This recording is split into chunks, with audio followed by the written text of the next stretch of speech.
banhado em pranto, escuta atentamente alguma voz do céu dolente. Alad. Os fenômenos de visão, de audição, de premonição, que pontilham a vida de Joana d'Arc, deram lugar às mais diversas interpretações. Entre os historiadores, uns não viram neles mais do que casos de alucinação. Outros chegaram a falar de histeria ou neurose. Alguns lhe atribuíram um caráter sobrenatural e miraculoso. O fim capital dessa obra é analisar tais fenômenos, demonstrar que são reais, que obedecem a leis por muito tempo ignoradas, mas cuja existência se revela cada dia de modo mais imponente e mais preciso. À medida que se dilata o conhecimento do universo e do ser, a noção do sobrenatural recua e se apaga. Sabe-se hoje que a natureza é una, porém que na sua imensidade encerra domínios, formas de vida, que durante largo tempo nos escaparam aos sentidos, sendo estes, como são, extremamente limitados, não nos deixam perceber senão as faces mais grosseiras e elementares do universo e da vida. Sua pobreza e insuficiência se manifestaram, sobretudo, a partir do invento dos poderosos instrumentos de óptica, o telescópio e o microscópio, que alargaram em todas as direções o campo de nossas percepções visuais. Que sabíamos dos infinitamente pequenos antes da construção dos aparelhos de aumento? Que sabíamos das inúmeras existências que pululam e se agitam em derredor de nós, em nós mesmos? Entretanto, isso constitui apenas os baixos da natureza, e, por assim dizer, o substractum da vida.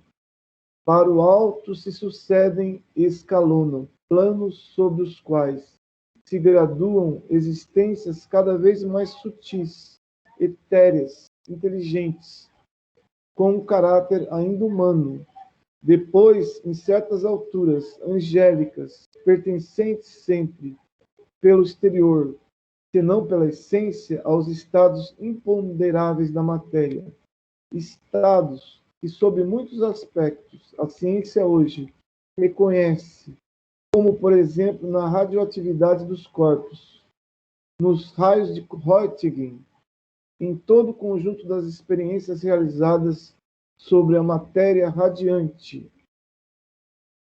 além dos que visíveis e tangíveis nos são familiares. Sabemos agora que a matéria também comporta múltiplos e vários estados invisíveis e impalpáveis, que ela pouco a pouco se apura, se transforma em força e luz, para tornar-se o éter cósmico dos físicos. Em todos esses estados, sob todos esses aspectos, continua sendo a substância em que se tecem inúmeros organismos, formas de viver de uma inimaginável tenuidade. Num largo oceano de matéria sutil, intensa vida palpita por sobre e em torno de nós. Para lá do círculo apertado das nossas sensações, cavam-se abismos, desdobra-se um vasto mundo desconhecido, povoado de forças e de seres que não percebemos, porém que todavia participam de nossa existência, de nossas alegrias e sofrimentos, e que dentro de determinados limites nos podem influenciar e socorrer. Nesse mundo incomensurável é que uma nova ciência se esforça por penetrar. Numa conferência que fez há anos no Instituto Geral Politécnico, o Dr. Duclos, diretor do Instituto Pasteur, se exprimia nos seguintes termos: esse mundo povoado de influências que experimentamos sem o saber, penetrado de um quid divino que adivinhamos sem lhe percebermos as minúcias, é mais interessante do que este em que até agora se confinou o nosso pensamento. Tratemos de abri-lo às nossas pesquisas.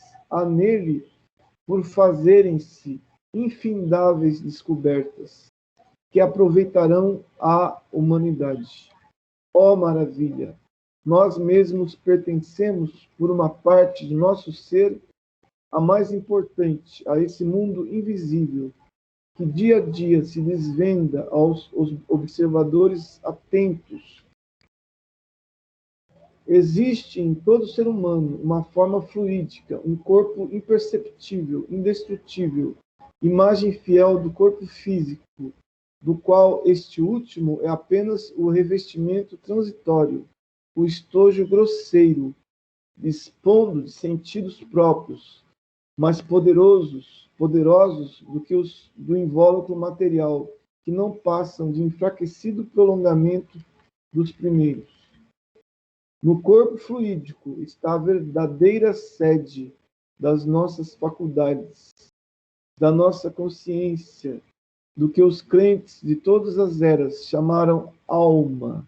A alma não é uma entidade metafísica, mas sim um centro imperecível de força e de vida, inseparável de sua forma sutilíssima.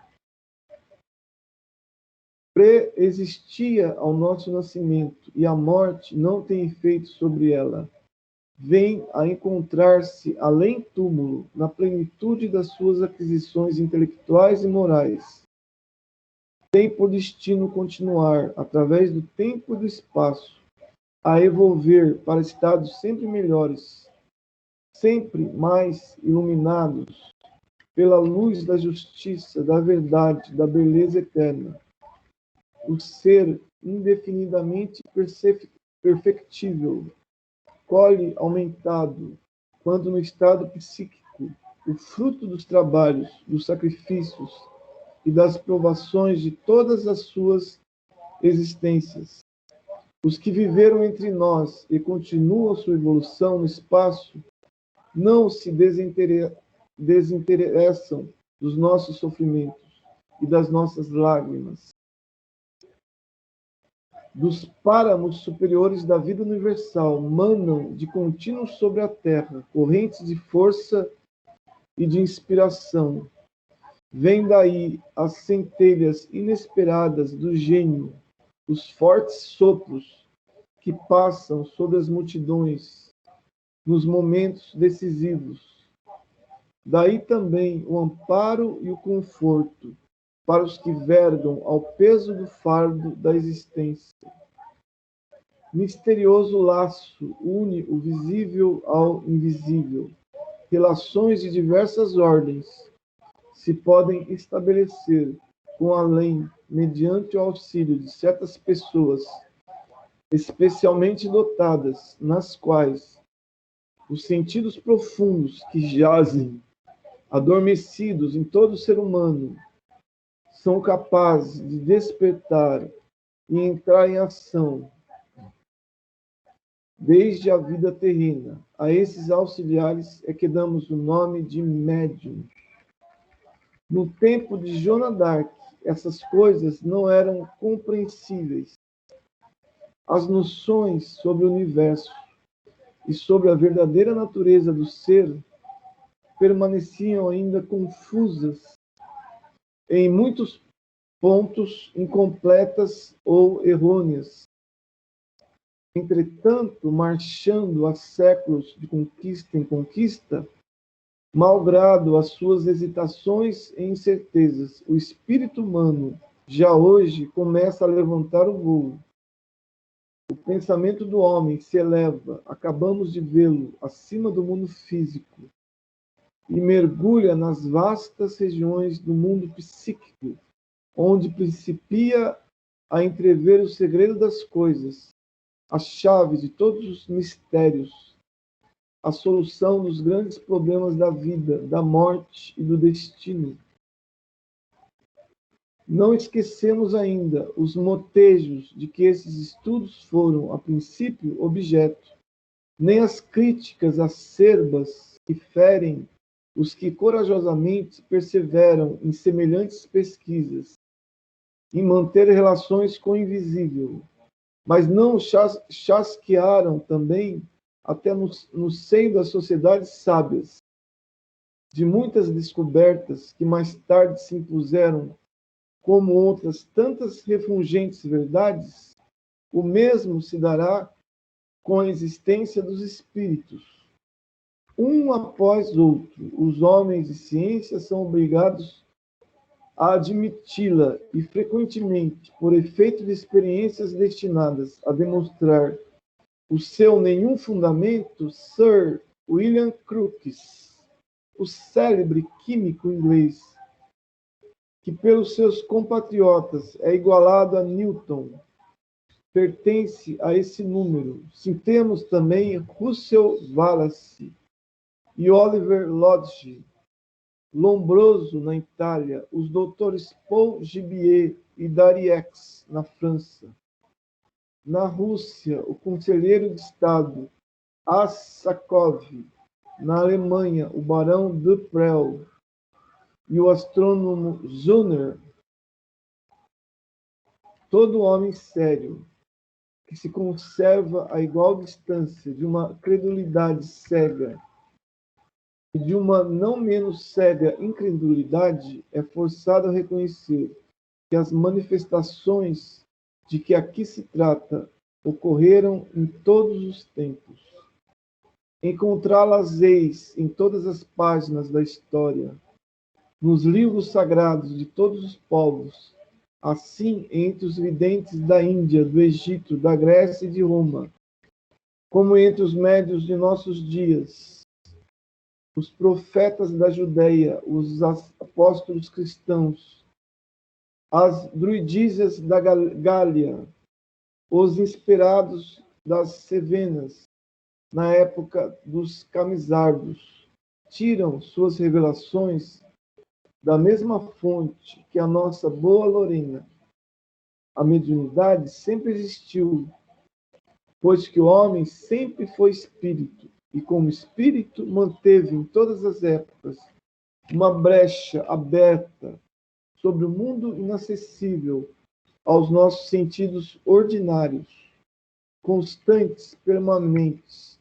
Tais manifestações em todos os meios se dão e sob todas as formas, das mais comuns às mais grosseiras, como as das mesas falantes, dos transportes de objetos sem contato, das casas assombradas, até as mais delicadas e sublimes, com o êxtase ou as altas inspirações, tudo conforme a elevação das inteligências que intervêm. Entremos agora no estudo dos fenômenos que, avultado número, a vida de Joana d'Arc nos depara.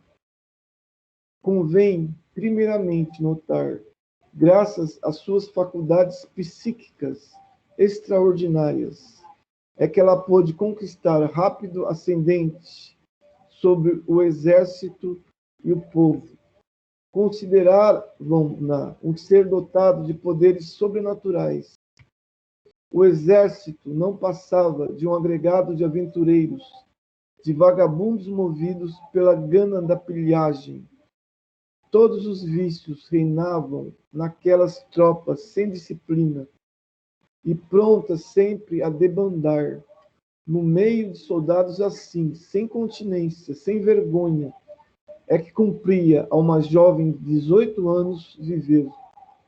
De tais brutos, que não respeitavam sequer o nome de Deus, Tinha ela que fazer crentes, homens dispostos a sacrificar tudo por uma nobre e santa causa. Joana soube praticar esse milagre. Acolheram-na, a princípio, como intrigante, como uma dessas mulheres que os exércitos levam na cauda. Mas sua linguagem inspirada, seus costumes austeros, sua sobriedade e os prodígios que se operaram logo em torno dela a impuseram bem depressa aquelas imaginações gastas. O exército e o povo se viam assim tentados a encará-la como uma espécie de fada, de feiticeira, e lhe davam os nomes dessas formas fantásticas, a que atribuem o assombramento das fontes e dos bosques. O desempenho de sua tarefa não se tornava com isso senão mais difícil. Era-lhe preciso fazer-se ao mesmo tempo respeitada e amada como chefe, obrigar pelo ascendente aqueles mercenários a verem na sua pessoa uma imagem da França, da pátria que ela queria constituir. Pelas predições realizadas, pelos acontecimentos verificados, conseguiu inspirar-lhes absoluta confiança. Chegaram quase a divinizá-la. Sua presença era tida como garantia de bom êxito, símbolo da intervenção celeste. Admirando-a, devotando-se-lhe, mais fiéis se lhe tornaram do que o rei e os nobres. Ao divisarem-na, sopitavam os pensamentos e sentimentos malévolos, e nos seus corações se acendiam os da veneração. Todos a consideravam um ser sobre-humano, segundo o testemunho de seu intendente, Jean d'Aulon, no processo. O conde Guy de Laval escrevia à sua mãe em 8 de junho de 1429, depois de tê-la visto em Salles-sur-Cher, na companhia do rei. É coisa divina vê-la e ouvi-la, sem assistência alguma oculta. Como é que uma simples rapariga dos campos houvera podido adquirir tal prestígio, alcançar tais resultados? O que soubera a respeito da guerra na sua meninice, os constantes sobressaltos dos campônios, a destruição das aldeias, os lamentos dos feridos e dos moribundos, o rubro crepitar dos incêndios, tudo isso fora antes de molde afastá-la da profissão das armas. Era, porém, a escolhida do alto para levantar a França de sua queda e incutir a noção de pátria em todas as almas. Para atingir esse escopo, maravilhosas faculdades e socorros poderosos lhe foram outorgados. Examinemos de mais perto a natureza e o alcance das faculdades mediúnicas de Joana. Há, em primeiro lugar, as vozes misteriosas que ouvia, tanto no silêncio dos bosques como no tumulto dos combates, no fundo da masmorra e até diante dos juízes, vozes frequentemente acompanhadas de aparições, conforme ela própria o diz no curso do processo, em 12 interrogatórios diferentes. Depois, há os numerosos casos de premonição, isto é, as profecias realizadas, anúncio dos acontecimentos vindouros. Antes de tudo, são autênticos esses fatos? Nenhuma dúvida é possível.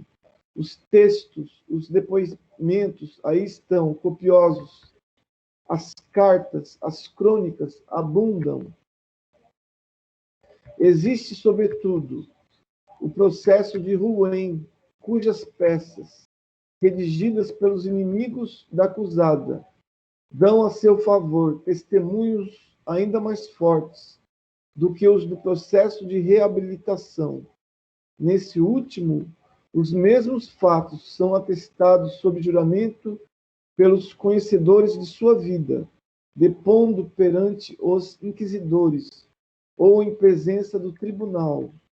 Acima, porém, dos testemunhos, colocaremos a opinião de um contemporâneo que os resume todos e cuja autoridade é grande. Queremos falar de Quixerate, diretor da escola de Chartres.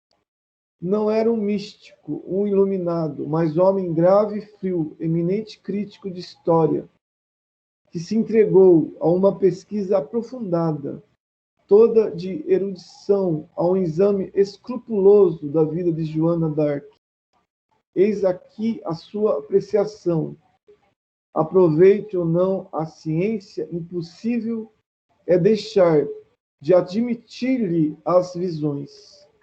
Acrescentarei, a ciência nova aproveitará, pois todos esses fenômenos, considerados outrora miraculosos, se explicam hoje pelas leis da mediunidade.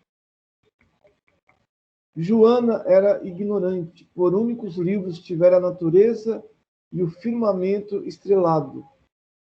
A Pedro de Versailles, que a interroga em Poitiers, sobre o grau de sua instrução, responde: não sei o ABC. Muitos o afirmam no processo de reabilitação. Entretanto, realizou maravilhosa obra. Como igual mulher alguma jamais empreendeu. Para levá-la a bom termo, porá em jogo aptidões e qualidades raras. Iletrada, confundirá e convencerá os doutores de Poitiers. Por seu gênio militar e pela habilidade dos seus planos, adquirirá pronta influência sobre os chefes do exército e os soldados. Em Rouen, fará frente a 60 eruditos, casuístas destros em sutilezas jurídicas e teológicas. Frustrar-lhes-á as ciladas e lhes responderá a todas as objeções. Mais de uma vez os deixará embaraçados pelo poder de suas réplicas, rápidas como relâmpagos, penetrantes quais pontas de espadas. Como conciliar tão esmagadora superioridade com a falta de instrução? Ah, é que existe outro manancial de ensinamentos que não a ciência da escola. Pela comunhão constante com o mundo invisível, desde a idade de 13 anos, quando teve a sua primeira visão, é que Joana alcança as luzes indispensáveis ao desempenho de sua missão espinhosa. As lições nos nossos guias do espaço são mais eficazes do que as de um professor, mais abundantes, sobretudo em revelações morais. Essas vias de instrução que se chamam as universidades e as igrejas quase não as praticam. Seus representantes pouco leem nesse livro de Deus de que fala Joana, nesse imenso livro do universo invisível, onde ela aurirá sabedoria e luzes. Há nos livros de Nosso Senhor muito mais do que nos vossos. O Senhor tem um livro no qual nenhum clérigo jamais leu, por mais perfeito que seja no clericato, afirma em Poitiers. Por estas palavras, faz sentir que os mundos ocultos e divinos possuem fontes de verdades infinitamente mais ricas e profundas do que as nascentes em que bebem os humanos, fontes que se abrem por vezes aos simples, aos humildes, aos ignorantes, aqueles que Deus marcou com seu selo, os quais encontram nelas elementos de saber que excedem quanto o estudo nos pode proporcionar. A ciência humana nunca é isenta de um certo orgulho. Seus ensinos cheiram quase sempre a convenção, a afetação, O pedantismo falta-lhe de contínuo clareza, simplicidade. Algumas obras de psicologia, por exemplo, são de tal modo obscuras, complexas, eriçadas de expressões barrocas, que chegam ao ridículo. É divertido apreciar a que esforços de imaginação, a que ginástica intelectual homens como o professor T. Flournoy e o Dr. Grasset se dão para edificar teorias tão burlescas quanto eruditas. As verdades que promanam das altas revelações aparecem, ao contrário, em traços de luz e com poucas palavras, pela boca dos humildes, resolvem os mais escabrosos problemas. Eu te bendigo, ó Pai, exclama Cristo, por teres revelado aos pequeninos o que ocultaste aos sábios. Bernardino de Saint-Pierre exprime o mesmo pensamento, dizendo: para achar a verdade é preciso procurá-la com o coração simples. Era com o coração simples que Joana escutava suas vozes, que as interrogava nos casos importantes, e que, sempre confiante na sábia direção delas, se constitui, sob o impulso das potências superiores, um instrumento admirável, rico de preciosas faculdades psíquicas. Não só vê e ouve maravilhosamente, como também sente pelo tato e pelo olfato as aparições que se apresentam. Toquei em Santa Catarina, que me apareceu visivelmente. Diz: beijaste ou abraçaste Santa Catarina ou Santa Margarina? Perguntaram-lhe. Abracei a ambas, recendiam perfumes. É bom se saiba que recendiam perfumes. Noutro interrogatório, exprime-se assim: vi São Miguel e os anjos com os olhos do meu corpo, tão perfeitamente como vos vejo. E quando se afastavam de mim, eu chorava e bem quisera que me levassem consigo. É essa a impressão de todos os médios que entreveem os esplendores do espaço e os seres radiosos que lá vivem. Experimentam um enlevo que lhes torna mais tristes e duras as realidades deste mundo. Haver partilhado por um instante da vida celeste e cair de novo pesadamente nas trevas do nosso planeta, que pungente contraste! Mas ainda o era para Joana, cuja alma seleta, depois de se achar por alguns momentos no meio que lhe era familiar, de onde viera e de receber dele grande conforto, se via novamente em face dos rudes e penosos deveres que lhe corriam. Poucos homens compreendem essas coisas.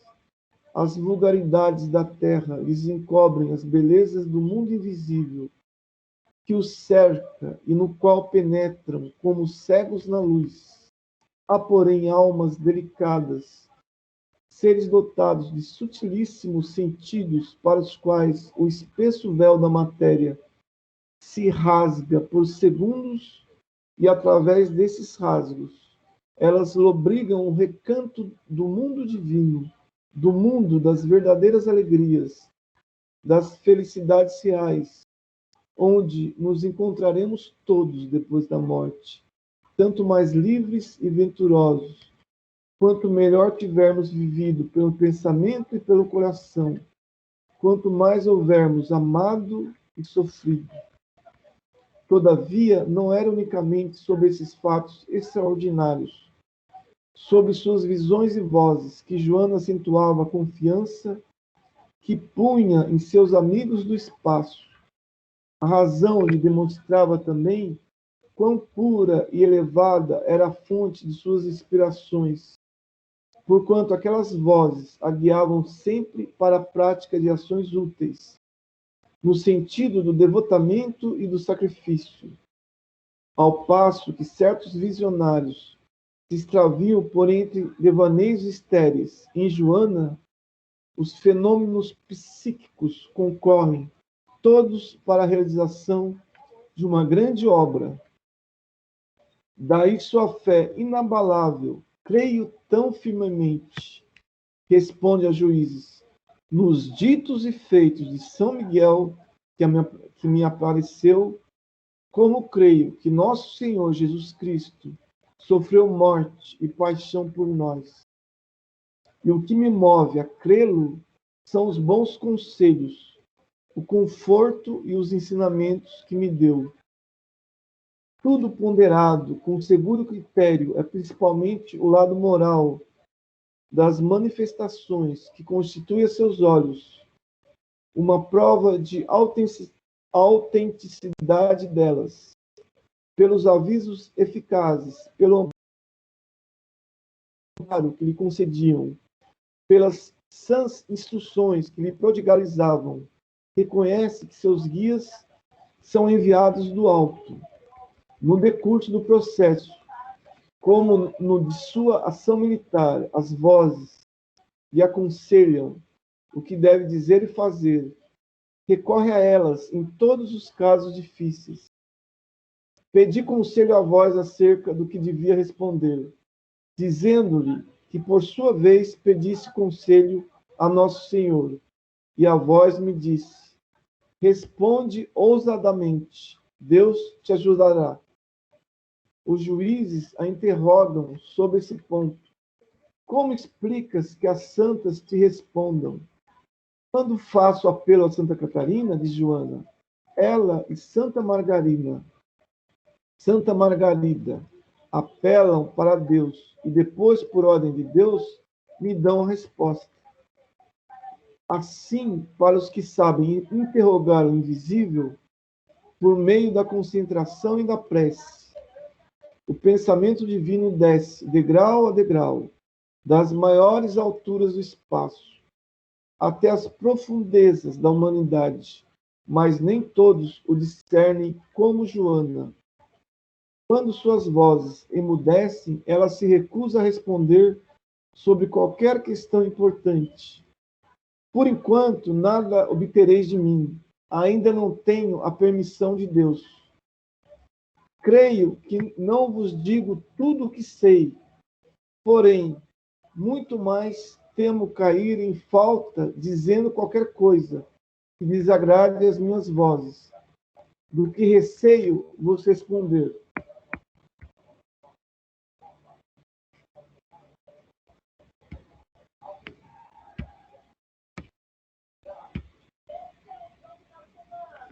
Admirável descrição que muitos homens bem agiriam imitando quando as vozes da consciência e do bom senso não lhes ordenam que falem. Até o fim de sua vida trágica, Joana mostrará grande amor aos seus guias, inteira confiança na proteção que lhe dispensavam, mesmo quando pareceu que abandonavam depois de lhe terem prometido a salvação. Nenhuma queixa, nenhuma blasfêmia proferiu. Na prisão, confessa-o ela própria. Eles lhe haviam dito: serás libertada por uma grande vitória. Em lugar da libertação, era a morte o que lhe vinha. Seus inquiridores, que nenhum meio de a desesperar desprezavam, insistiam nesse abandono aparente. E Joana respondia sem se perturbar: nunca praguejei, nem de santo, nem de santa. A história da boa Lorena apresentava casos de clarividência e de premonição em número bastante elevado, para lhe emprestarem aos olhos de toda a gente um misterioso poder divinatório. Às vezes, parece ler no futuro. Por exemplo, quando diz ao soldado de Chinon que a injuriara, ao vê-la entrar no castelo: ah, Tu renegas de Deus e, no entanto, estás tão perto da morte. Efetivamente, nessa mesma tarde, o soldado, por um acidente, morre afogado. Fato idêntico sucede com relação ao inglês Glasdale, no ataque à Bastilha da Ponte, diante de Orleans. Ela o intima a se render ao Rei dos Céus, acrescentando: tenho grande compaixão de tua alma. No mesmo instante, Glansdale cai armado no Liger, onde se afoga. Mais tarde, em Jargeau, prevê o perigo que ameaça o Duque d'Alençon, cuja vida prometera proteger. Gentil Duque, exclama, retire-se daí, senão aquela boca de fogo. Retire-se daí, senão aquela boca de fogo que lá vê lhe dará a morte. A previsão era justa, pois o senhor du Lude, indo ocupar o lugar deixado pelo duque, foi morto pouco depois. Outras vezes, e com muita frequência, atesta-o a própria Joana. Suas vozes a previnem, em Vancouver, sem jamais o ter visto. Vai direto ao senhor de Baudricourt. Reconheci-o graças à minha voz. Foi ela que me disse: está ali ele. Conforme as revelações que tivera, Joana lhe prediz a libertação de Orleans, a sagração do rei em Reims, e lhe anuncia a derrota dos franceses na jornada dos Arenques, no instante mesmo em que acabava de verificar-se. Em Chinon, levada à presença do rei, não hesitou em descobri-lo entre os 300 cortesãos, no meio dos quais se dissimulara. Quando fui introduzida no aposento do rei, diz, logo o reconheci entre os outros, porque a minha voz m'o indicou. Nunca, numa entrevista íntima, lembra-lhe ela os termos da prece muda, que sozinho no seu oratório ele dirigira a Deus. Suas vozes lhe comunicam que a espada de Carlos Martel está enterrada na igreja de Santa Catarina de Ferbois e mostram-lhe é ainda a voz que a desperta em Orleans, quando, extenuada de fadiga, se atira no leito, ignorando o ataque à Bastilha de Saint-Loup. Meu conselho me disse que vá contra os ingleses, e exclama de repente. E não me dizieis que o sangue da França estava sendo derramado. Porque seus guias lhe predisseram, sabe que será ferida por um dardo no ataque a Toureles, a 7 de maio de 1429. Uma carta do encarregado de negócios de Brabante, conservada nos arquivos de Bruxelas e datada de 22 de abril do mesmo ano, escrita por consequência 15 dias antes do fato, relata essa predição e a maneira pela qual havia de realizar-se. Na véspera do combate, Joana ainda declara: amanhã sairá sangue de meu corpo.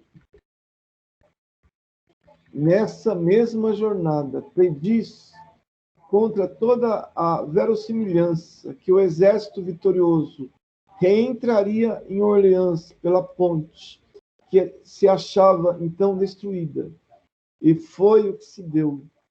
Libertada a cidade, Joana insiste com o rei para que não defira a partida para Reims, repetindo: não durarei mais que um ano, Sire. É preciso, pois, que me aproveitem bem. Que presciência da curteza de sua carreira.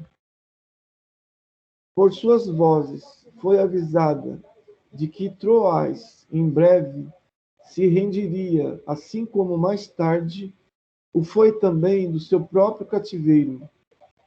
Na semana da Páscoa, achando-me junto ao fosso de Melum, minhas vozes me disseram que seria presa antes do dia de São João, refere a acusada aos juízes de Ruim.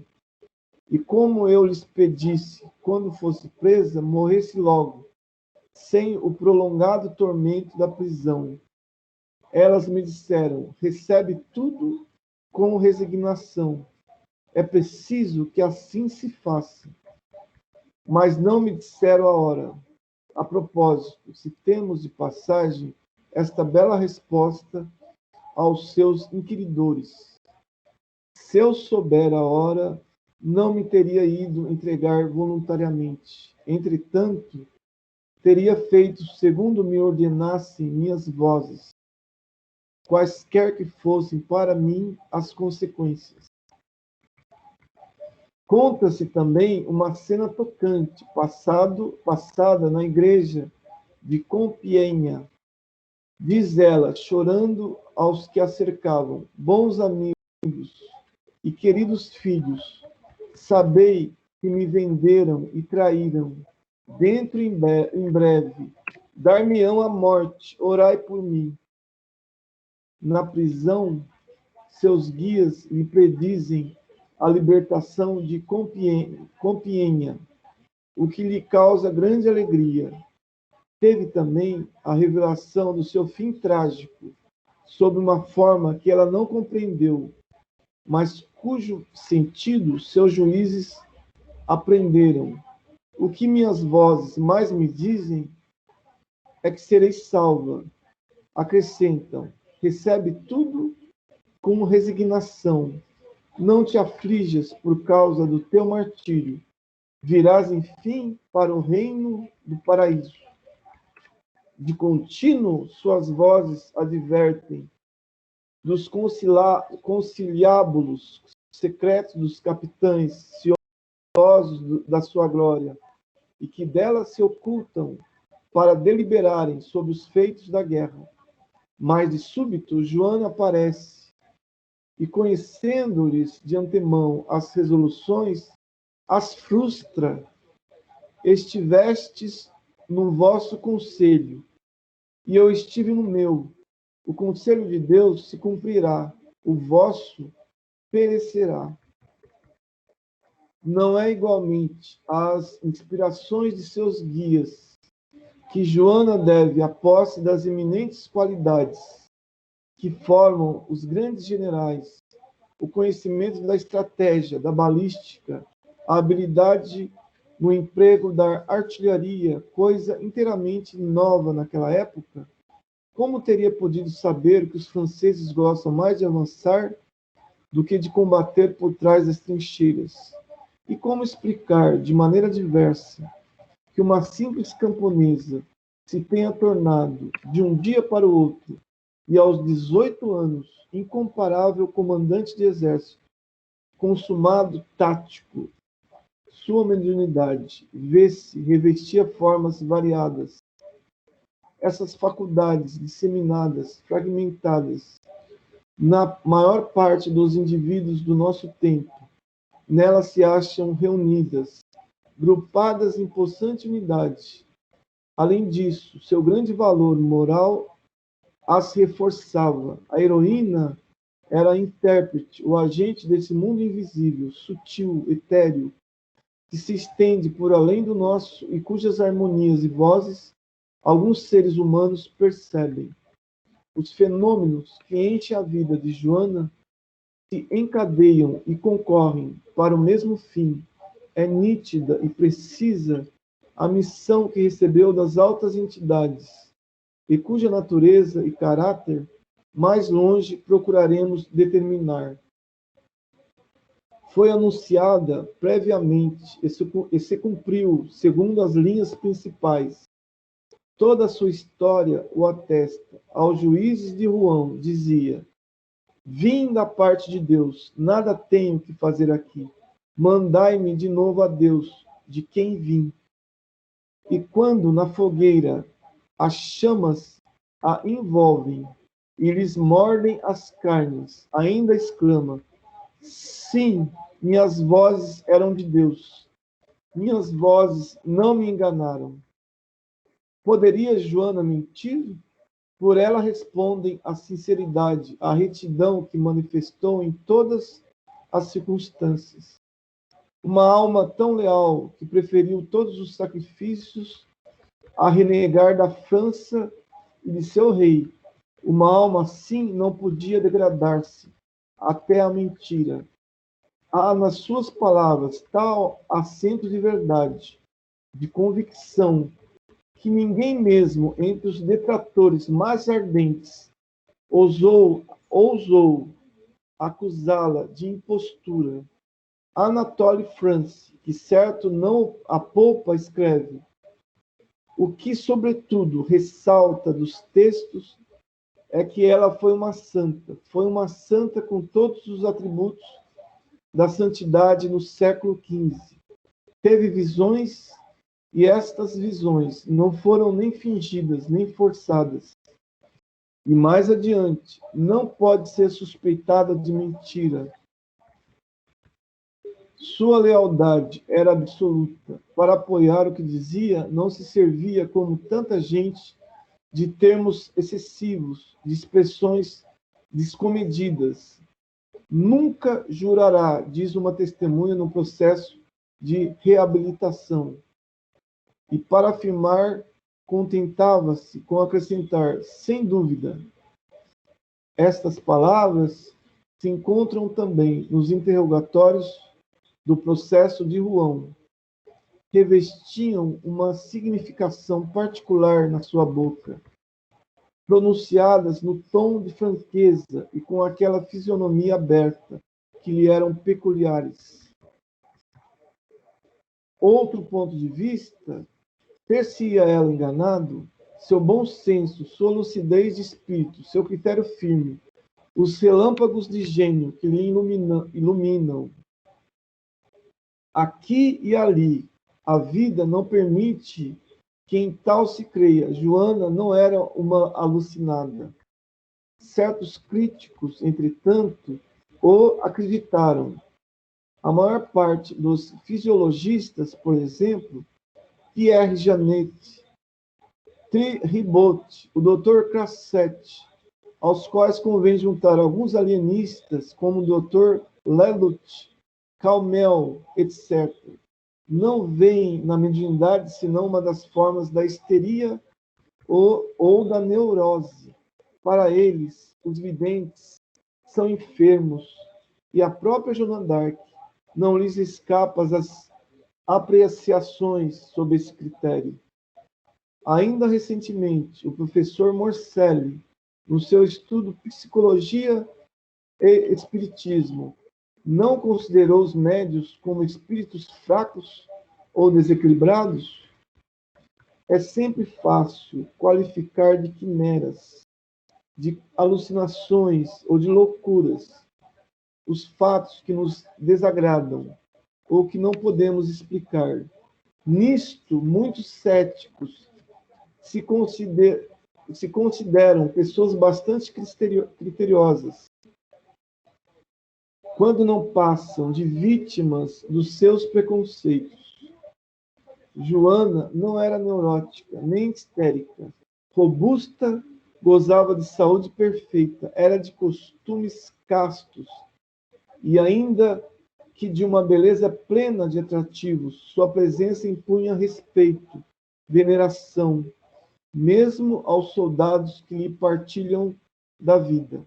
3 vezes em Chinon, no princípio de sua carreira em Poitiers e em Rouen, sofreu exame feito por matronas que lhe atestaram a virgindade. Suportava, sem fraquejar, as maiores fadigas. Sucede-lhe passar até 6 dias em armas. Escreve a 21 de junho de 1429, Perceval de Boulainvilliers, conselheiro camarista de Carlos VII. E quando a cavalo excitava a admiração de seus companheiros de armas, pelo tempo que podia permanecer assim, sem ter necessidade de apear-se. Muitos depoimentos lhe atestam a resistência física. Ela se comportava de tal maneira, diz o cavaleiro Thibaut d'Armagnac, que não seria possível a qualquer homem melhor atitude no que respeita à guerra. Todos os capitães se maravilhavam das fadigas e trabalhos que suportava. O mesmo ocorre com a sua sobriedade. Há sobre esse ponto numerosos testemunhos, desde o de pessoas que a viram por pouco tempo, como a senhora Colette, até os de homens de seu séquito habitual. Citemos as palavras do pajem Luís de Contes. Joana era extremamente sóbria. Muitas vezes, durante um dia inteiro, não comeu mais do que um pedaço de pão. Admirava-me que comesse tão pouco. Quando ficava em casa, só comia 2 vezes por dia. A rapidez maravilhosa com que a nossa heroína se curara dos próprios ferimentos mostra a sua poderosa vitalidade. Alguns instantes, alguns dias de repouso lhe bastam e volta para o campo de batalha, ferida gravemente por haver saltado da torre de Beaurevoir. Recobra a saúde assim que consegue tomar algum alimento. Denotarão todos esses fatos uma natureza fraca e neurótica? E se das qualidades físicas passamos às do espírito, a mesma conclusão se lhe impõe. Os numerosos fenômenos nos quais Joana foi o agente, longe de lhe turbarem a razão, como sucede com os histéricos, parece, ao contrário, terem-nas robustecido, a julgar pelas respostas lúcidas, claras, decisivas, inesperadas, que dá aos seus interrogadores de Rouen. A memória se lhe conservou fiel, o juízo são, manteve a plenitude de suas faculdades, e foi sempre senhora de si. O Dr. G. Dumas, professor da Sorbona, em comentário publicado por Anatole France, no fim do seu 2º volume, declara não ter conseguido, pelos testemunhos, descobrir em Joana qualquer dos estigmas clássicos da histeria. Insiste demoradamente sobre a exterioridade dos fenômenos, sobre a clareza objetiva deles, sobre a independência e autoridade relativas, da inspirada em presença das santas. Não lhe parece que suas visões possam ser filiadas a qualquer tipo patológico verificado experimentalmente? Nenhum indício, diz por sua vez Andrew Lang, permite supor que Joana, enquanto em comunhão com suas santas, se houvesse achado em estado de dissociação ou inconsciente do que a cercava. Pelo contrário, vemos que na cena terrível da abjuração ela ouve, ao mesmo tempo, com igual nitidez, as vozes das santas e o sermão do pregador, cujos erros não teme criticar. Acrescentemos que nunca foi vítima de obsessão, pois que seus espíritos não intervêm senão em certos momentos, e, sobretudo, quando chama, ao passo que a obsessão se caracteriza pela presença constante, inevitável, de seres invisíveis. Todas as vozes de Joana tratam da sua missão, da sua grande missão. Jamais se ocupam com puerilidades. Sempre têm razão de ser. O que fazem ouvir. Não se contradizem, nem se mostram eivadas das crenças errôneas do tempo. O que teria cabimento se Joana fosse predisposta a sofrer de alucinações. Longe de acreditar em fadas, nas virtudes da mandrágora e em 1000 outras ideias falsas da época, a donzela demonstra nos interrogatórios ignorância a esse respeito, ou exprime o desprezo que vota a tudo isso. Nada nela de sentimento egoístas, nenhum orgulho, como se nota nos alucinados, que, atribuindo grande importância às suas insignificantes pessoas, só veem à roda de si inimigos e perseguidores. É à França e ao rei que se dirigem seus pensamentos, sob a inspiração divina. O grande alienista Brière de Boismont, que se consagrou a um estudo atento da questão, reconhece em Joana uma inteligência superior. Entretanto, qualifica de alucinações os fenômenos de que ela é objeto, mas emprestando-lhes caráter fisiológico e não patológico. Quero com isso dizer que tais alucinações não a impediram de conservar a integridade da razão. Seriam fruto de uma exaltação mental, o que, todavia, nada tem de mórbido. Para ele, a concepção da ideia diretriz, estimulante e poderoso, se fez imagem no cérebro de Joana, em quem admira uma alma de escola, um desses mensageiros que nos são enviados do fundo do misterioso infinito. Sem ser da mesma opinião do célebre prático da Salpêtrière quanto às causas determinantes dos fenômenos, o Dr. Dupont, que os atribui influência de entidade celeste, conclui, no mesmo sentido, somente no seu entender, as alucinações de Joana teriam tido o dom de objetivar as personalidades angélicas que lhe serviam de guias. Poderíamos adotar esse modo de ver, pois sabemos que ela considerava suas santas como sendo aquelas cujas imagens adornavam a igreja de Dom Remy. Mas diremos ainda, pode-se atribuir caráter alucinatório a vozes que nos despertam em pleno sono para prevenir-nos de acontecimentos presentes ou futuros, como foi o caso de Orleans e durante o processo de Joana em Rouen. Há vozes que nos aconselham proceder por forma diversa da que preferimos. Por ocasião de seu cativeiro na torre de Beaurevoir, recebeu bastantes recomendações de seus guias, desejosos de lhe evitarem um erro. No entanto, não puderam impedi-la de saltar do alto da torre, do que teve que se arrepender.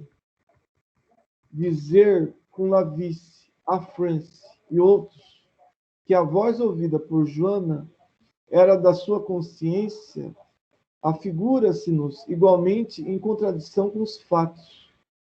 Tudo prova que as vozes eram exteriores.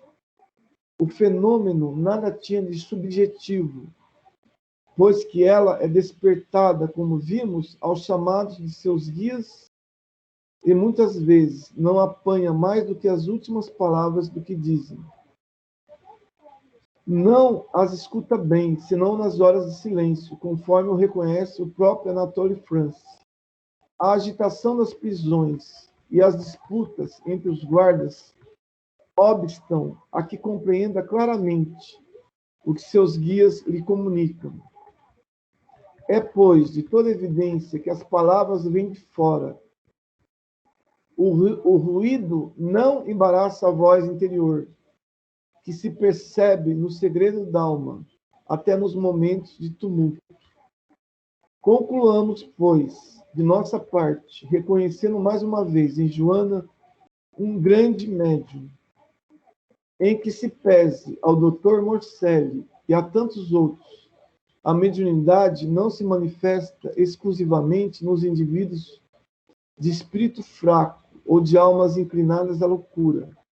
Há talentos de amplas envergaduras, tais como Petrarca, Pascal, La Fontaine, Goethe, Sardou, Flammarion e quantos mais.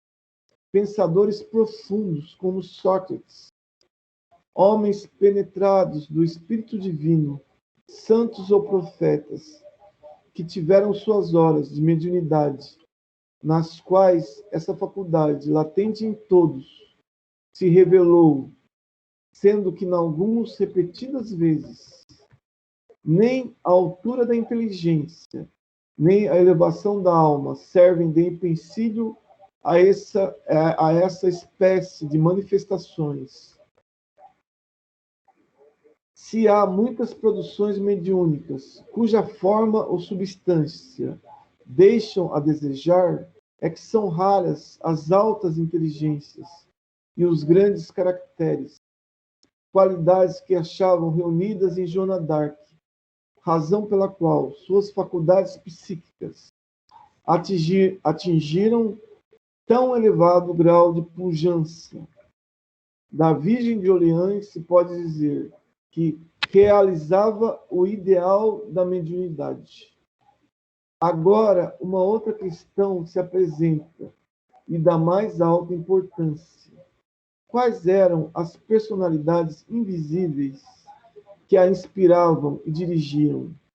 Porque santas, anjos, arcanjos, que devemos pensar dessa intervenção constante de São Miguel, Santa Catarina, Santa Margarida?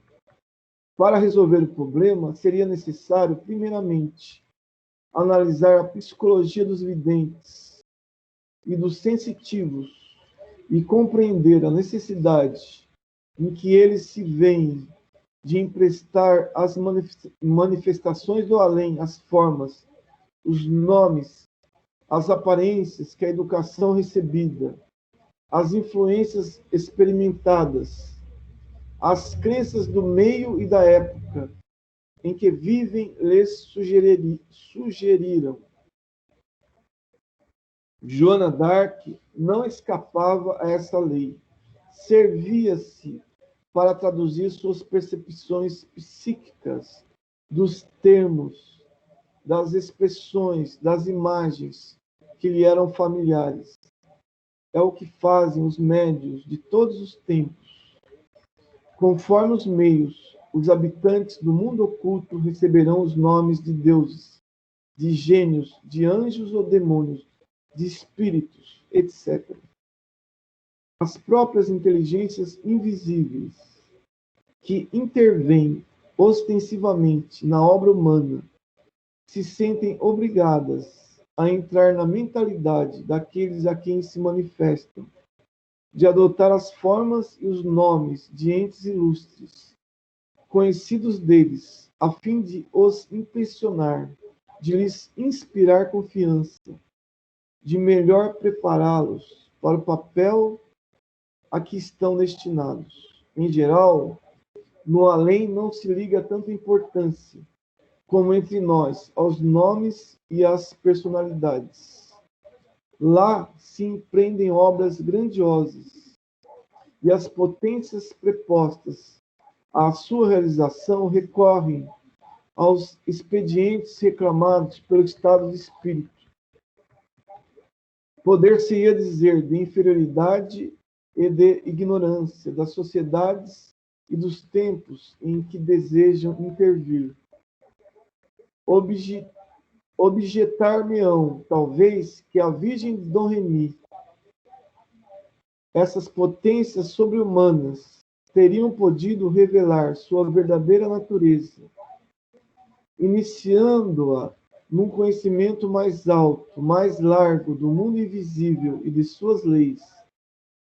Mas, além de muito demorado e difícil iniciar um ser humano, por melhor dotado que seja nas leis da vida superior e infinita, que nenhuma ainda apreende no conjunto, o mesmo fora que contrariar o fim visado, que tornar, no caso de Joana, irrealizável a obra concebida, obra toda de ação, com criar na heroína um estado de espírito e divergências de vista, que a houveram colocado em posição à ordem social e religiosa, sob a qual era chamada a operar.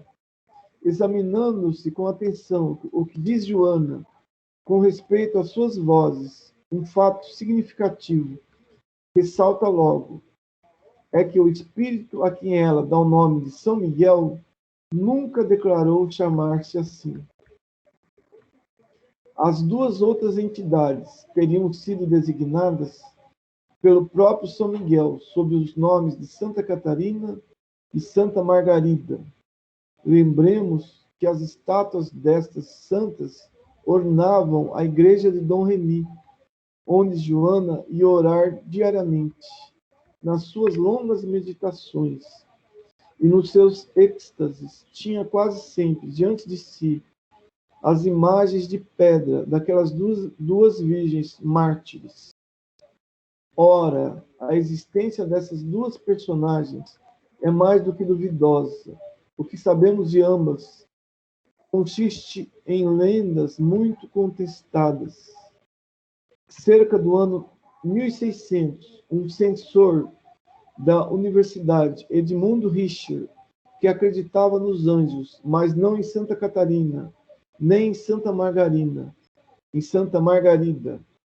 aventa a ideia de que as aparições percebidas pela donzela se fizeram passar a seus olhos como sendo as santas que ela venerava desde a infância. O Espírito de Deus que governa a igreja se amolda à nossa imperfeição, dizia ele. Mais tarde, outro doutor da Sorbona, Jean de Lannoy, escrevia: a vida de Santa Catarina, virgem e mártir, é inteiramente fabulosa, do começo ao fim. Não se lhe deve dar crédito algum. Bossuet, na sua Histoire de France, por instrução do Dauphin, não menciona as duas santas. Em nossos dias, Mário Sepet, aluno da Escola de Chartres e membro do Instituto Prefaciando a Vida de Santa Catarine, de Jean Mielotti, se manifesta com patentes reservas acerca dos documentos que serviram de base à obra. A vida de Santa Catarina, diz ele, sob a forma que tomou no manuscrito 6.449 do cabedal francês da Biblioteca Nacional, não poderia aspirar a nenhum valor canônico. Notemos ainda que o caso mais moderno do cura d'Ars apresenta muita analogia com o de Joana d'Arc. Como a donzela, o célebre taumaturgo era vidente e se entretinha com espíritos, especialmente com o de Santa Filomena, sua protetora habitual. Sofria também as importunações de um espírito inferior, chamado Grapim. Ora, do mesmo modo que Catarina e Margarida, Filomena é simplesmente um nome simbólico, significando que ama a humanidade. É certo que os nomes atribuídos às potências invisíveis que influenciaram a vida de Joana d'Arc só têm importância relativa e são em si muito contestáveis. Outro tanto não se dá. Já ouvimos com a realidade objetiva das mesmas potências e com a ação constante que exerceram sobre a heroína. Parecendo-nos insuficiente a explicação católica, somos levados a nelas ver entidades superiores que resumem, concentram, acionam as forças divinas nas ocasiões em que o mal se alastra sobre a terra. Quando os homens, por suas obras, entravam ou ameaçam o desenvolvimento do plano eterno, essas potências se nos deparam sob as mais diversas denominações, em épocas bem diferentes. Mas qualquer que seja o nome que se lhes dê, é fora de dúvida a intervenção que tem tido na história. No século XV, são os gênios protetores da França, as grandes almas que mais particularmente velam pelo nosso país. Dir-se-á, talvez, tudo isso é sobrenatural. Não. Por esta palavra, o que se designa são as regiões elevadas, as alturas sublimes, e, por assim dizer, o coroamento da natureza, pela inspiração dos videntes e dos profetas, pelos mediadores, pelos espíritos mensageiros. A humanidade esteve sempre em relação com os planos superiores do universo. Os estudos experimentais que vêm sendo feitos há meio século já lançaram alguma claridade sobre a vida do além.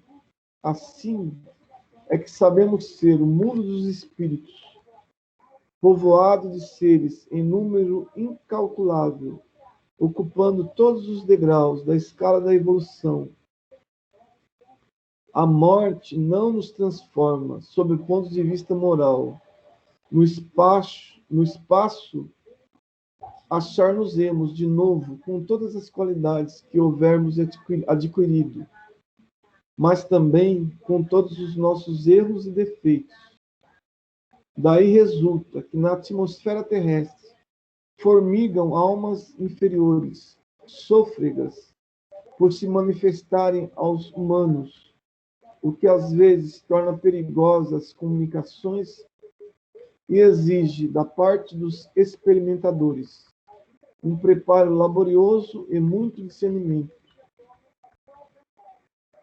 Esses estudos também demonstram que, acima de nós, há legiões de almas benfazejas e protetoras, as almas do que sofreram pelo bem, pela verdade e pela justiça, e que, esvoaçando sobre a pobreza, sobre a pobre humanidade, procuram guiá-la pela senda de seu destino.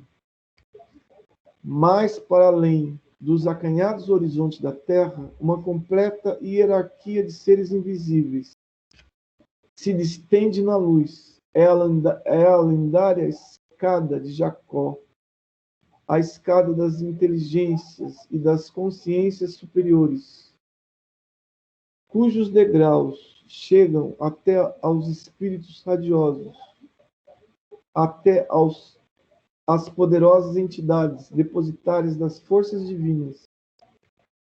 Essas entidades invisíveis, temo-lo dito, intervêm de quando em quando na vida dos povos, de modo esplendente, como nos tempos de Joana d'Arc.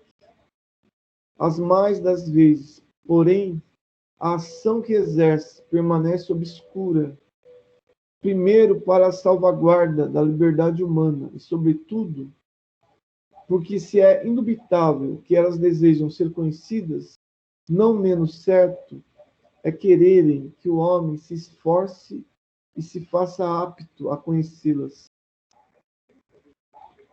Os grandes fatos da história, devidos à intervenção delas, são comparáveis às aberturas que se produzem de súbito entre as nuvens, quando o tempo está sombrio, para nos mostrarem o céu profundo, luminoso, infinito. Claro, esses que, entretanto, logo se cerram, porque o homem ainda não se acha bastante maduro para apanhar e compreender os mistérios da vida superior, quanto à escolha das forças e dos meios que os grandes seres empregam para intervir no campo terrestre. Cumpre reconheçamos que o nosso saber é bem fraco para os apreciar e julgar, que nossas faculdades são impotentes para medir os vastos planos do invisível. O que sabemos é que os fatos aí estão incontestáveis, inegáveis, de longe em longe, através da obscuridade que nos envolve, por entre o fluxo e refluxo dos acontecimentos nas horas decisivas, quando a humanidade se desencaminha Então, uma emanação, uma personificação da potência suprema desce para lembrar aos homens que acima do mundo em que se debatem recursos infinitos existem, que eles podem atrair a si por seus pensamentos e apelos, e se agrupam sociedades de almas, e eles alcançarão um dia, por seus merecimentos e esforços, a intervenção na obra humana das altas entidades, a que chamaremos os anônimos do espaço, constitui uma lei profunda, sobre a qual cremos dever insistir ainda, procurando torná-la mais compreensível. Em geral, já por mais de uma vez o dissemos, os espíritos superiores que se manifestam aos homens não se nomeiam, ou se o fazem, tomam de empréstimo nomes simbólicos que lhes caracterizam a natureza ou o gênero da missão em que foram investidos. Mas, porque ao passo que o homem nesse mundo se mostra tão cioso de seus menores méritos, tão apressurado em ligar seu nome às obras mais efêmeras, os excelsos missionários do além, os gloriosos mensageiros do invisível, se obstinam em guardar o incógnito ou em usar de nomes alegóricos, é que bem diferentes são as regras do mundo terrestre e as dos mundos superiores, onde se movem os espíritos de redenção. Aqui, a personalidade prima e absorve tudo. O eu tirânico se impõe, é sinal da nossa inferioridade, a fórmula inconsciente do nosso egoísmo. Sendo imperfeita e provisória a presente condição humana, é lógico que todos os atos do homem gravitem ao redor de sua individualidade, isto é, do eu, que mantenha segura a identidade do ser no estádio inferior de sua evolução, através das flutuações do espaço e das vicissitudes do tempo. Nas altas esferas espirituais, dá-se o contrário.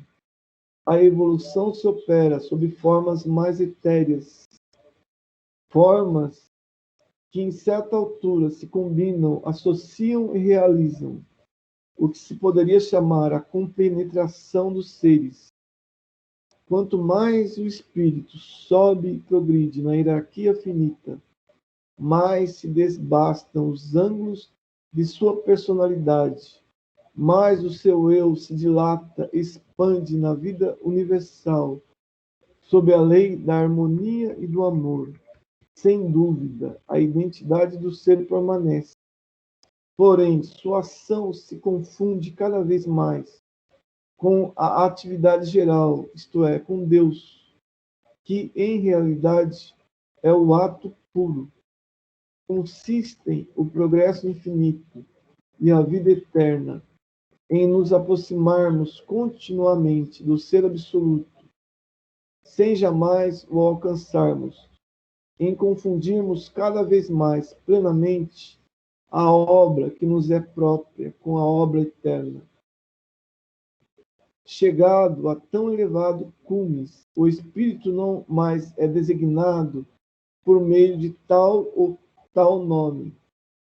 Já não é um indivíduo, uma pessoa, e sim uma das formas da atividade infinita. Chama-se legião, pertence a uma escala de forças e de luzes, tal como uma parcela da chama pertence ao foco que a engendra e alimenta. É parte integrante de imensa associação de espíritos harmonizados entre si por leis de afinidade luminosa, de sintonia intelectual e moral, pelo amor que os identifica, fraternidade sublime, ante a qual a terra não passa de pálido e fugidio reflexo.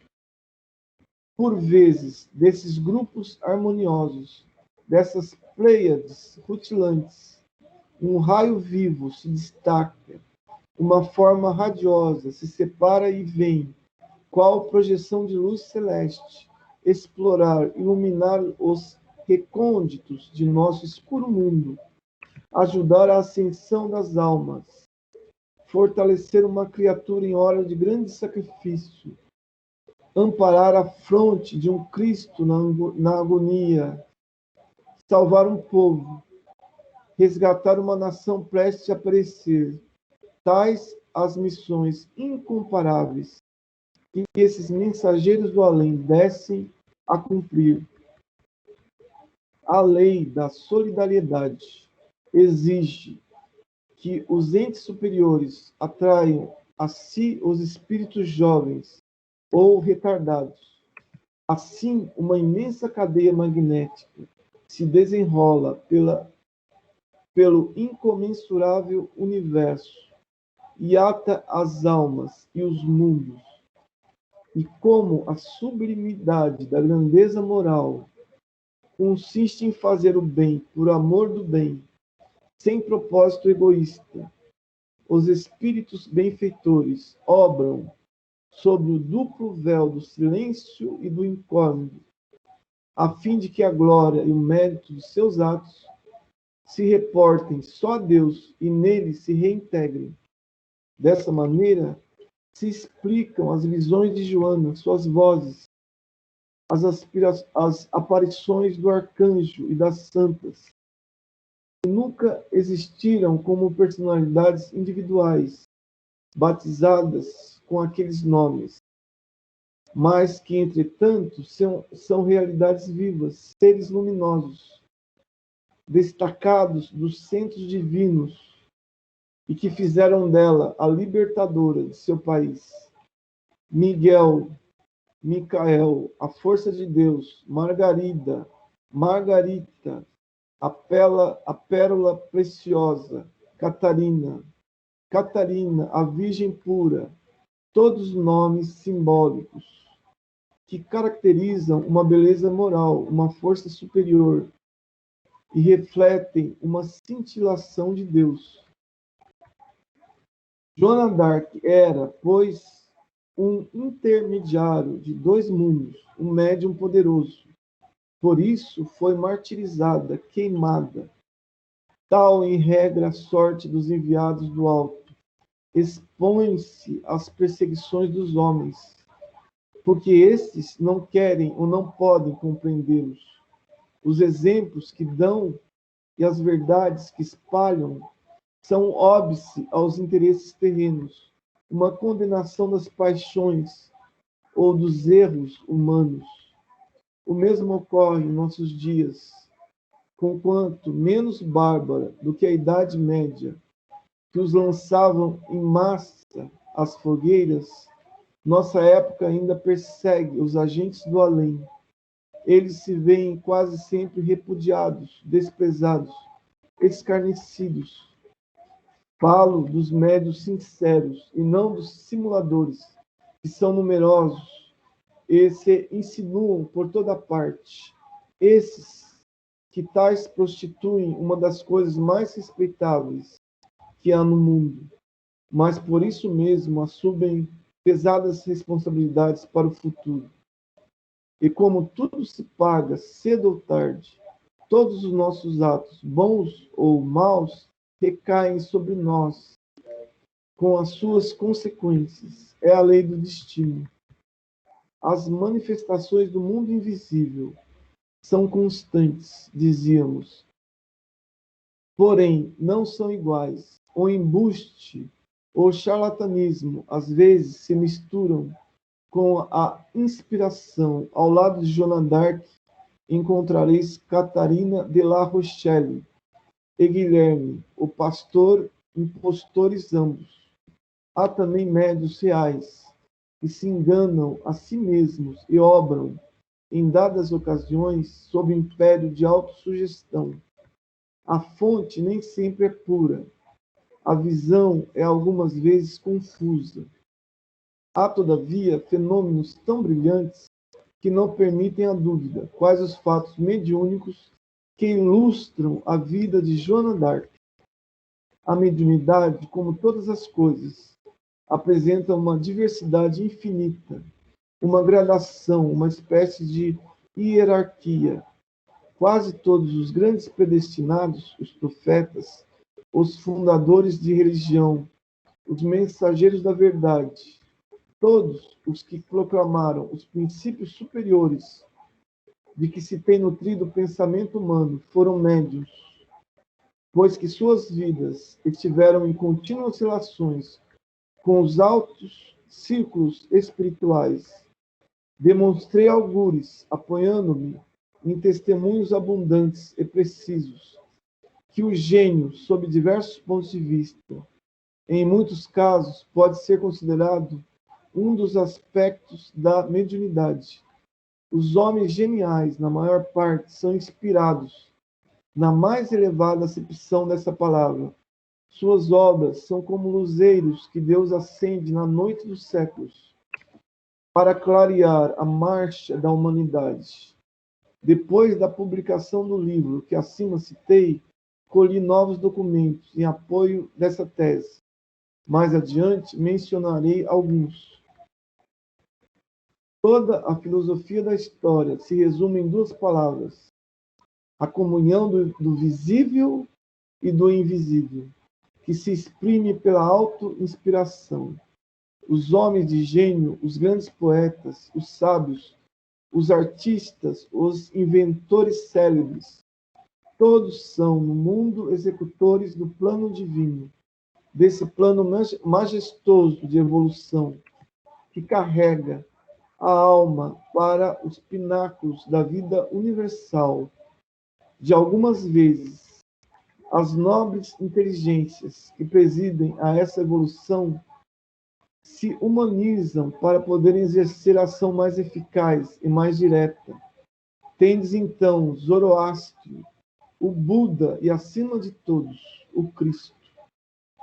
De outras, inspiram e sustentam os missionários, encarregados de dar mais viva impulsão aos voos do pensamento. Moisés, São Paulo, Maomé e Lutero foram deste número.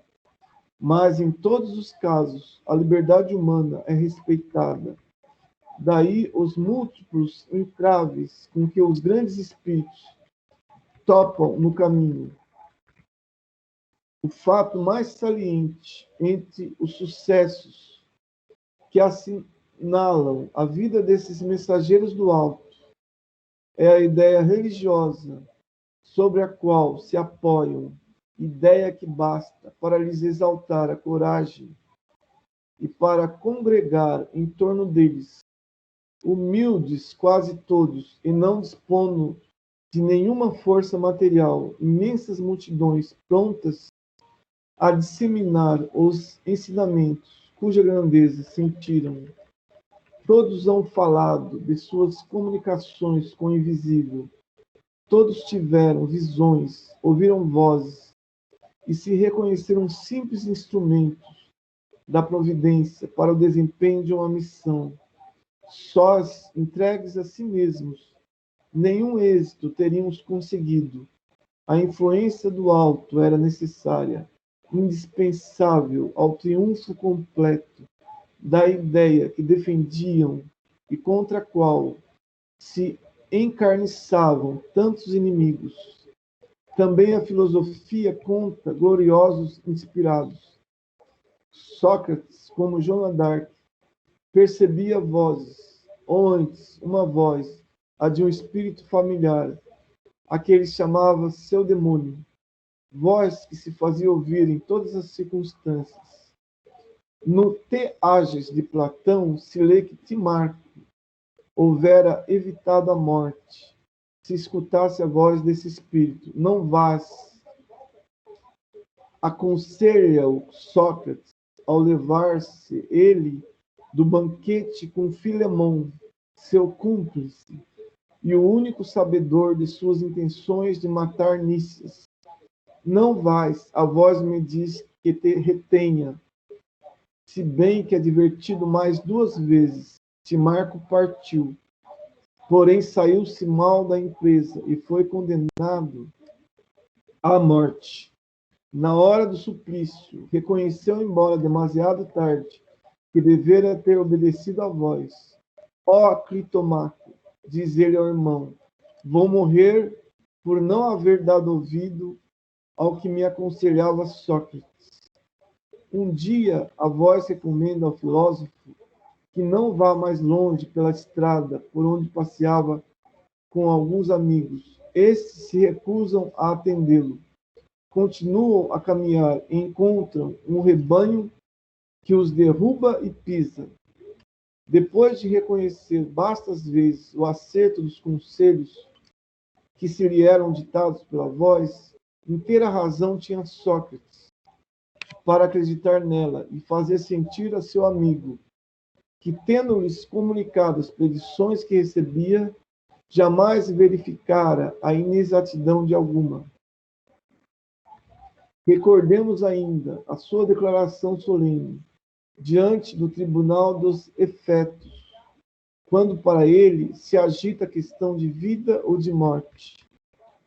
Esta voz profética do demônio, que nunca deixou de fazer-se ouvir durante todo o curso de minha existência, que jamais deixou, até nas circunstâncias mais comezinhas, de me desviar do que me pudera causar dano. Eis que esse Deus se cala, agora que me sucedem coisas que poderiam ser encaradas como o pior dos males. Por que isto? É que muito verossimilmente o que ora acontece é um bem para mim. Sem dúvida, nos enganamos, supondo ser a morte uma desgraça. Na França, também os filósofos foram visitados pelo espírito. Pascal passava horas em êxtase. A Recherche de la Vérité de Malebranche foi escrita em plena escuridão. E Descartes nos conta como, por súbita intuição, rápida, qual relâmpago, concebeu a ideia da Dot Méthodique, sistema filosófico a que devemos a libertação do pensamento moderno. Nos seus análises médico-psicológicos, diz Brière de Boismont, Descartes, ao cabo de longo repouso, era instado por invisível pessoa para continuar as pesquisas da verdade. Schopenhauer, na Alemanha, igualmente reconhece haver sofrido a influência do além. Meus postulados filosóficos, diz ele, se produziram em mim sem que eu nisso interviesse, nos momentos em que tinha vontade, como que adormecida. Minha pessoa era também, por assim dizer, estranha à obra. Quase todos os poetas de renome gozaram de uma assistência invisível. Dentre eles, citemos unicamente Dante e Tasso, Schiller e Goethe, Pope, Shakespeare, Shelley, Camões, Victor Hugo, Lamartine, Alfred Musset, etc. Entre os pintores e os músicos, Rafael, Mozart, Beethoven e outros encontrariam um lugar aqui, pois que sem cessar a inspiração se derrama em abundantes jogos sobre a humanidade. Diz-se constantemente, essas ideias andam no ar, andam com efeito porque as almas do espaço as sugerem aos homens. É lá que se devem procurar as origens dos fortes movimentos de opinião em todos os domínios. Cumpre, pois, reconhecê-lo. O fenômeno da mediunidade enche todas as eras. Toda a história se aclara pela luz. Aqui se concentra numa personalidade eminente e brilha com vivo fulgor. É o caso de Joana d'Arc. Ali se dissemina, repartida por grande número de intérpretes, como na época atual. A mediunidade ha sido repetidamente a inspiradora do gênio, o meio que Deus emprega para elevar e transformar sociedades. No século XV, serviu para tirar a França do abismo de males em que se precipitara. Hoje é como um sopro novo que passa por sobre o mundo para restituir a vida a tantas almas adormecidas na matéria, a tantas verdades que jazem na sombra e no esquecimento.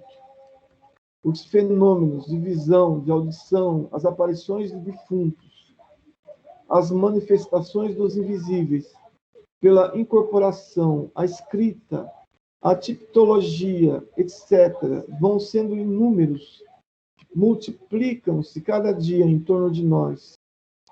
As pesquisas de muitas sociedades de estudos, as experiências e os testemunhos de sábios eminentes, de publicistas de primeira ordem, cujos nomes temos declinado, não deixam dúvida sobre a realidade desses fatos. Eles foram observados em condições que desafiam qualquer mistificação. Mencionaremos apenas alguns dos mais recentes, entre os que apresentam analogias com os da vida de Joana d'Arc. Há, primeiramente, as vozes. Em A Personalidade Humana, F. Myers trata da que Lady Cydley ouviu numa circunstância em que sua existência perigava. François Coppée fala igualmente de uma voz misteriosa que o chamava pelo nome em certos momentos bastante graves de sua vida.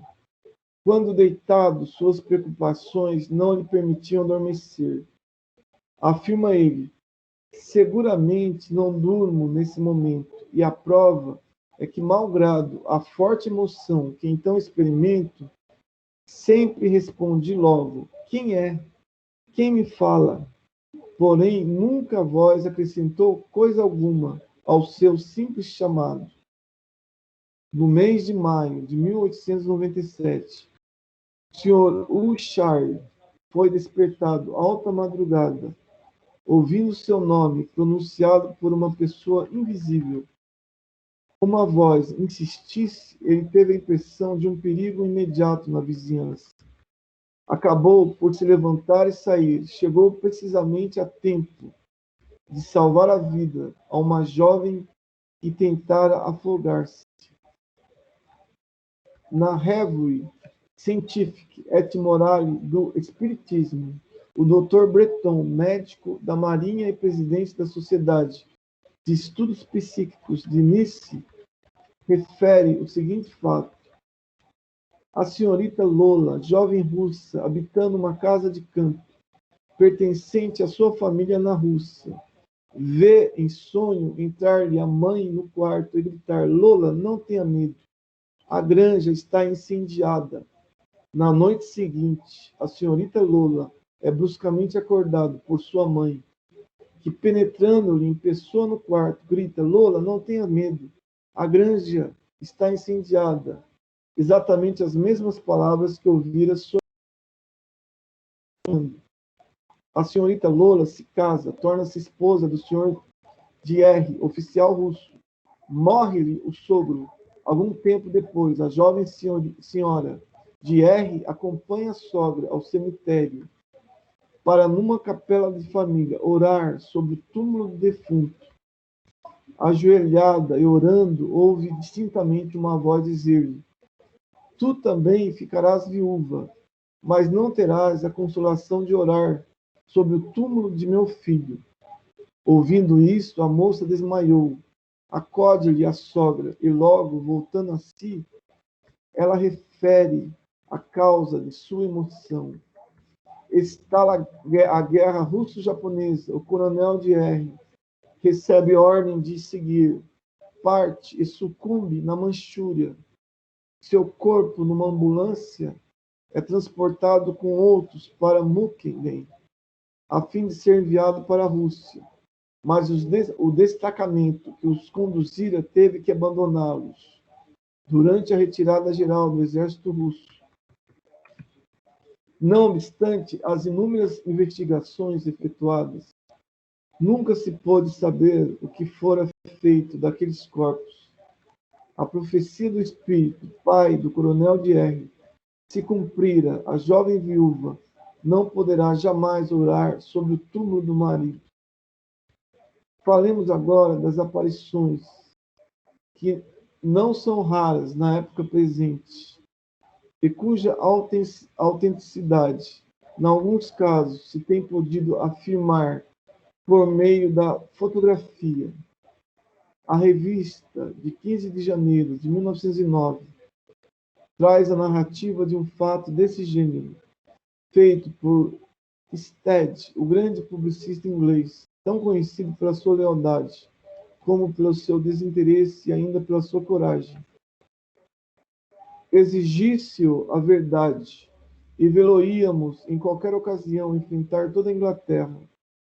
É sabido que, com grave dano para seus interesses pessoais, esquecendo os muitos milhões que herdaria de Cecil Rhodes, ousou apontar publicamente o poderoso milionário como um dos principais responsáveis pela guerra sul-africana, chegando a reclamar que lhe fosse aplicada a pena de trabalhos forçados, hard labor. No decurso dessa mesma guerra, Stead se dirigiu ao gabinete de um fotógrafo muito ignorante, mas dotado de dupla vista para experimentar o que poderia obter, pois que o estudo do mundo oculto o atraía vivamente. Diante do fotógrafo e de Stead surgiu uma aparição que já dias antes se mostrara ao primeiro. Convencionaram fotografá-la com o escritor. Durante a operação, respondendo a uma pergunta, a personagem visível aos olhos humanos disse chamar-se Piet Botha. Entre todos os Botha conhecidos de Stead, nenhum havia com aquele prenome. Efetivamente, ao seu lado se via muito nítida na fotografia a figura de um Boer. Quando concluída a paz, o general Botha veio a Londres. Stead lhe enviou a mensagem obtida. No dia seguinte, recebeu a visita de um dos delegados da África do Sul, o Sr. Wessels, que, muito admirado, lhe disse: este homem nunca o conheceu, jamais pôs pé na Inglaterra. É meu parente e tenho dele um retrato em minha casa. Morreu? Perguntou-lhe Stead. Foi o primeiro comandante Boer morto no cerco de Kimberley, respondeu-lhe um interlocutor. Chamava-se Petrus Botha, mas nós o tratávamos abreviadamente por Piet. Os outros delegados dos Estados Livres também reconheceram na fotografia o guerreiro Boer. Não raro, as aparições se apresentam a crianças incapazes de qualquer enredo, de qualquer fraude, e essa circunstância milita fortemente a favor da autenticidade desejada em tais casos. Os análises das ciências psíquicas, de 1 a 16 de fevereiro de 1909, citam muitos desses fatos. Num deles é protagonista uma menina de 2 anos e meio, que por diversas vezes, em diferentes lugares, vê uma irmãzinha que lhe morrera havia algum tempo e estende-lhe a mão. Noutro figura uma criança de 3 anos, que por ocasião da morte de um irmão, vê uma de suas tias já falecida e corre para ela, acompanhando-a para onde quer que se dirija o vulto.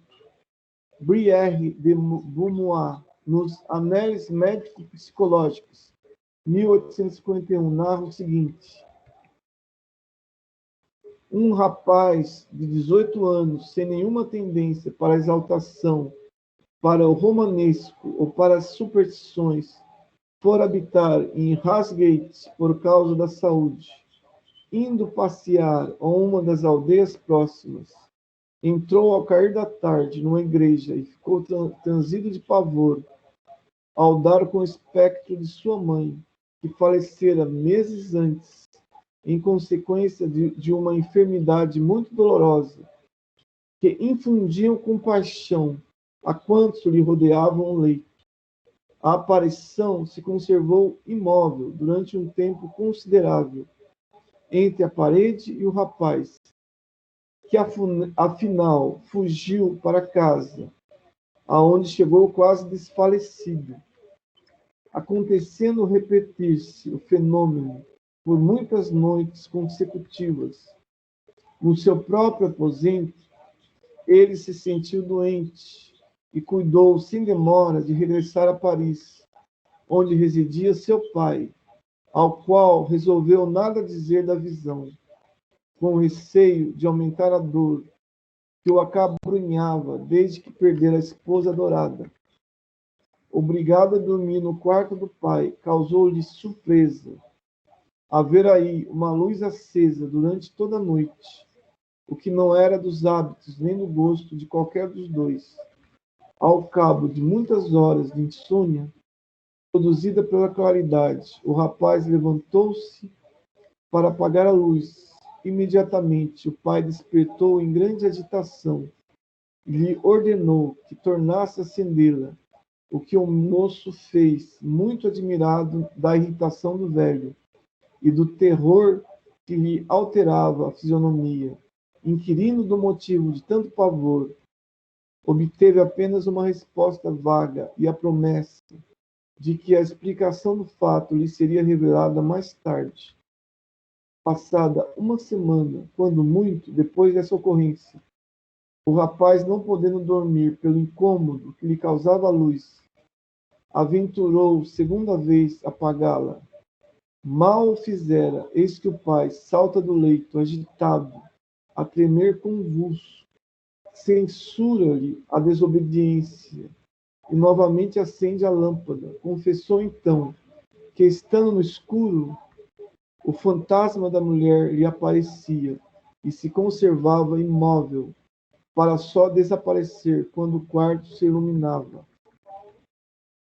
Profundamente impressionado com o que ouvira e temendo aumentar a aflição do pai, que lhe contasse a aventura de Ramsgate, o mancebo, pouco tempo depois, deixou Paris e foi para uma cidade do interior, a 60 milhas de distância, visitar um irmão que aí se achava no internato e ao qual nada comunicara do que lhe sucedera, receando o ridículo. Apenas entrara e trocara os cumprimentos de uso, o filho do diretor do internato o interroga. Seu irmão já alguma vez manifestou sintoma de loucura? A noite passada ele desceu em camisa, fora de si, declarando ter visto o espírito da mãe, acrescentando que não ousava mais voltar para o quarto e desmaiou de medo. Poderíamos enumerar muitos outros fatos da mesma natureza. Os habitantes do espaço não desdenham um só dos meios de nos indicarem e demonstrarem que a sobrevivência é uma realidade. Os espíritos superiores dão acentuada preferência ao fenômeno da incorporação, por ser o que lhes permite obrar mais conscientemente nas manifestações, o que lhes faculta mais amplos recursos intelectuais. Na incorporação, o médium, imerso em profundo sono, por efeito de uma ação magnética invisível, abandona o organismo às entidades que se querem manifestar, as quais, apoderando-se dele, entram em relação conosco, mediante o emprego da voz, dos gestos e das atitudes. Tão sugestiva e imponente é, às vezes, a linguagem de que usam, que por ela, sem sombra de dúvida, se lhes reconhece o caráter, a natureza a identidade. Tanto tem de fácil a imitação dos fenômenos físicos, tais como as mesas falantes, a escrita automática, o aparecimento de fantasmas, quão difícil, se não impossível, se mostra a simulação das coisas de elevada ordem intelectual, pois que o talento não é imitável e ainda menos o gênio. Muitas ocasiões temos tido de assistir a cenas desse gênero e sempre nos deixaram funda impressão. Viver um momento que seja na intimidade dos grandes seres vale por uma das raras felicidades concedidas ao homem neste mundo. Graças à mediunidade de incorporação é que temos podido comunicar com os espíritos guias, com a própria Joana, e receber deles os ensinos e as revelações que consignamos em nossas obras. Todavia, essa faculdade mediúnica, constituindo para os experimentadores uma fonte de gozo, não dá motivo de satisfação ao médium, que ao despertar nenhuma lembrança conserva do que se passou, enquanto seu espírito esteve ausente do corpo cedido a outro. Uma imensidade de pessoas tem o dom da mediunidade em estado latente, por toda parte, nas moças, nos rapazes, nas meninas, se encontram em germe faculdades sutis e em elaboração poderosos fluidos, capazes de servirem de ligação entre o cérebro humano e as inteligências do espaço. Ainda nos faltam, porém, escolas e métodos para desenvolver cientificamente e com perseverança tão inestimáveis elementos e assim valorizá-los, torná-los capazes de produzir todos os frutos que poderiam dar e que colheríamos se não fora a carência ainda reinante de preparo metódico e de paciente estudo. Infelizmente, em vez de frutos, o que com desconsoladora frequência se observa é que, à míngua de saber e de um trabalho regular, os promissores embriões secam e só flores envenenadas dão. Pouco a pouco, entretanto, uma ciência nova e uma nova crença despontam e se propagam, levando a todos os homens o conhecimento das leis que regem o universo invisível e os meios de bem cultivarem as preciosas faculdades mediúnicas, transformando-as em instrumentos das grandes almas depositárias dos segredos do além. Os experimentadores, em consequência, terão que renunciar aos acanhados pontos de vista em que se colocam, aos processos rotineiros de uma ciência que já envelheceu, para se consagrarem à utilização dos poderes do espírito, mediante a elevação do pensamento, que é o motor supremo, o traço de união entre os mundos divinos e as esferas inferiores. E desde logo verão que um raio de luz desce do alto para lhes fecundar as pesquisas, e verificarão que o estudo dos grandes problemas filosóficos, a prática do dever, a dignidade e a retidão da vida são as condições essenciais de bom êxito em matéria de experimentação psíquica, além da ciência e do método, elementos indispensáveis. Prodigiosa é a importância dos surtos generosos da alma, por meio da prece. Eles constituem o imã, a corrente fluídica, que atraem as potências benfazejas e afastam as influências funestas, como o demonstra sobejamente a vida inteira de Joana. No dia em que estiverem preenchidas todas essas condições, o novo espiritualismo terá entrado plenamente no caminho dos seus destinos. E para tantas crenças que oscilam ao embate das paixões, como para a alma humana que se chafurda na materialidade, por entre o rebaixamento geral dos caracteres e das consciências, será um meio de salvação, uma força, uma fé vivaz e ativa que unirá o céu à terra e enlaçará as almas e os mundos numa comunhão eterna e infinita. 5. Van Coolers.